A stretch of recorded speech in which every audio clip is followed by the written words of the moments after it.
ថ្ងៃដំប្រាំកានវិសាប៉ុណ្ណាម័យថ្ងៃមានសេងរីប្រសើរបវរដែលពោធិសែនបរិសុទ្ធល្អប្រសូនចាកោនៃព្រះមេដានៅក្នុងចន្លោះនគរទាំងពីរសួនលំពីងនេះដែលដាំងដោយផ្កាដែលគូរីងរាយនៃមនោទេពតាមានចិនជ្រៀងថ្លាត្រេកអរកន្លងនៅក្នុងការនងព្រះនាងស្រងស្រាយព្រះតីសម្បាយត្រង់5នាងផងចងចាក់ក្រែស្នែងមាសថ្មីតែម្ដងដើរតាមកន្លងដ៏ស្រង់ថ្លៃថ្លាស្ដែងយាងទៅដល់ទៀមកុលសាលប្រឹងប្រដាំដោយស្លឹងមានផ្លែមានផ្កាព្រះនាងទេវីមានព្រះប្រាថ្នាចាំនៅមេឃណាមេឃនោះអោនមក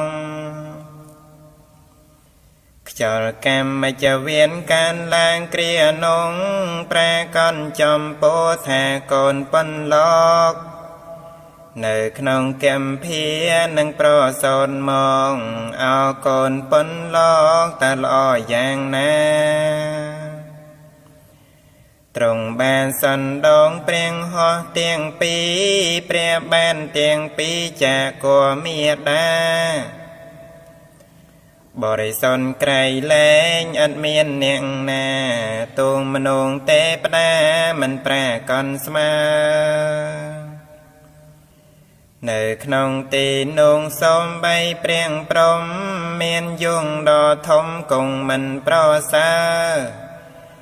ដោយព្រះពោធិសែនអ្នកមានដំណើរវិញសេងប្រសើរជាងមនងទេពតាមានការញោមញ័រនៅផ្ទៃផែនដីពន្លើស្វាងស្វ័យទាំងម៉ឺនចក្រវាលធ្វើឲ្យហរតីនៃព្រះមេដាមានសមនងសាពនពេញកន្លងចំណែកព្រះបរមពោធិសែនផនចាងពីងហន្តានៃមនងផងត្រង់ក្រលែងមើលទៅទាំងដំហងមិនឃើញអ្នកផងប្រកនដូចឡើយ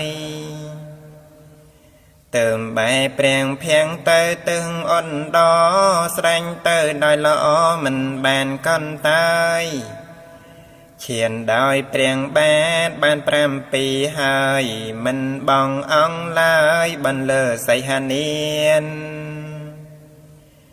អង្គហាមេងស្មេងលោកកាំងសាំង